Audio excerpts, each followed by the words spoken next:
Hi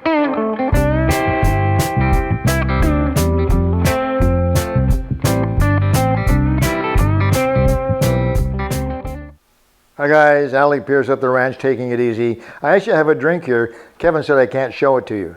That's fine. I don't want to show it to you. I don't want to drink it, but that's not the point. Anyway, here I am sitting in my garage. Now, you've all seen my garage a little bit already. You know that I have a really, really nice garage, heated year-round, and it's great. I have air lines through the garage, so every place on the workbenches I have air, compressed air, including outside. I have an overhead hoist trolley, lots of lights, and oxyacetylene, stick welding, everything I need. Everything's here. It's just a great garage, and I do a lot of projects, a lot of the work around the ranch and stuff that you've seen me do. You've actually seen me on some of my videos in my garage. I'm very proud of my garage. One thing I was not proud of was the floor. Let me tell you about this garage, just to take a second. When I built this garage, and I was in a hurry because we built the house, then I built the garage next, I needed a place to put all my tools. So we built the garage quickly. I had a couple of things that I wanted in the garage. I wanted it to be 10 feet tall. Did we talk about this? We talked about how I built it?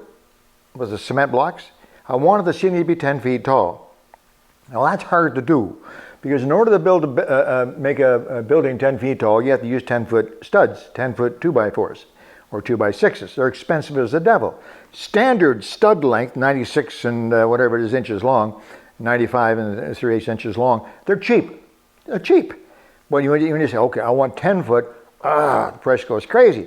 So I got thinking about it. Now I had the guys come in, friends of ours, live not too far, who are concrete guys, cement guys.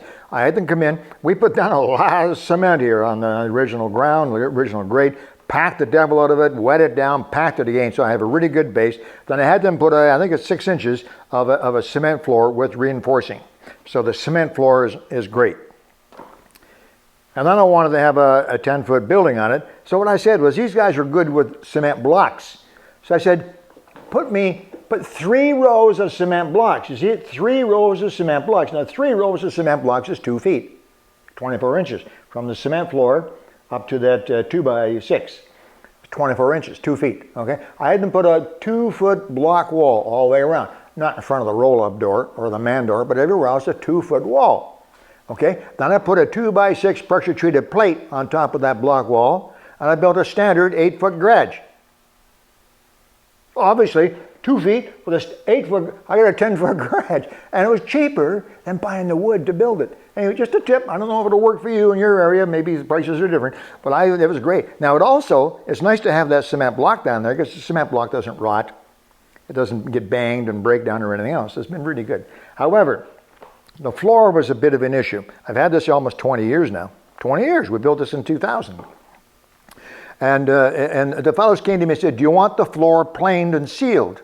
And I was in a rush. So I said, no, I don't need that. You know, it's just a grass floor. Just do your best to make it smooth. So they did. It was what's called screed, S-C-R-E-E-D, screed the floor. And basically it's a long pole with a 2x4 on it, and they reach out and they just very gently slide along and they smooth it all out. And it's not too bad, but it's far from perfect. And places where they started and stopped, there was a little ridge, and I just was not happy. I'd bring my vehicles in, or my snowmobile, the stuff in it would catch, and I just was not pleased with it. Plus, it was dusty as the devil. So anyway, a little while ago, I said to Dana, I want to do something about that grass floor. I thought about it. I was going to lay something down, because there's all kinds of things. I was going to paint it and everything, but it was never going to be perfect. And then I saw an advertisement for a company that does epoxy coating. Epoxy coating. Now, epoxy coating, and when you walk into a Home Depot or a Walmart or a place that looked at the cement floor, that's what they do.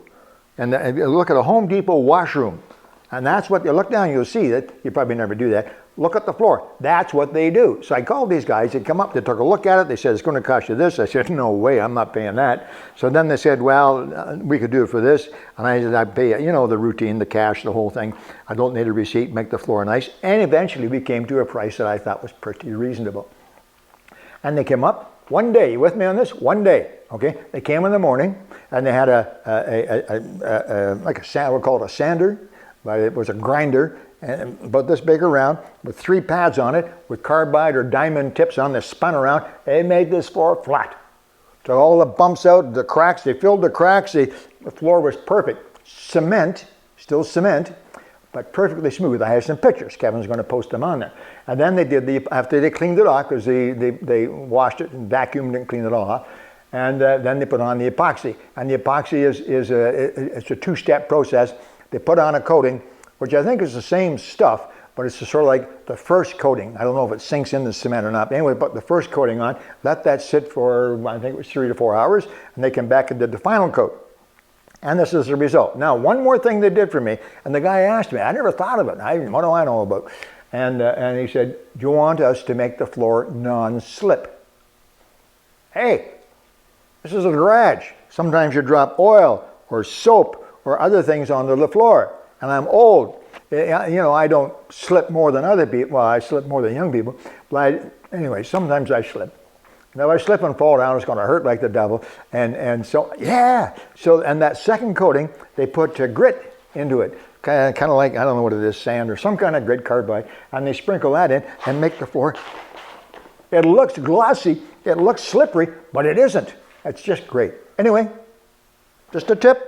You guys are out there and you haven't put a floor in, and you want to get a good floor, or you have put a floor in, as I did, and you're not happy with it, look up in your local area, epoxy floor coatings and so on. I think I've got the name of the company here in Ontario. They're based in Toronto, but they go all over the province, do big jobs.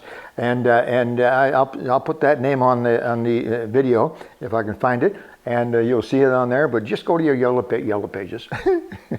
There's my age, Kevin. Go to Google, look up epoxy garage floors. You can do it yourself, actually. You can actually get the stuff and do it yourself, but for the price I got it for, it just really wasn't worth it. Plus, the grinding is a nuisance. It really is a problem. Anyway, there you go, guys. There's my garage floor. I love it. Now I can bring the motorcycle in and all my other toys. It's clean. I put little walls around the benches so things don't go underneath anymore. I don't know why it is, but every time you drop a washer or a spring, why is that, Kevin? You drop something on the floor. Why does it always go under the counter? It never goes the other way. Anyway, I'm really happy with it, and I'm sitting out here enjoying my Coke and my tools, and I'm going to do some welding in a few minutes and just have a great time in my garage with the new floor. See you soon. Alec Pierce at the ranch.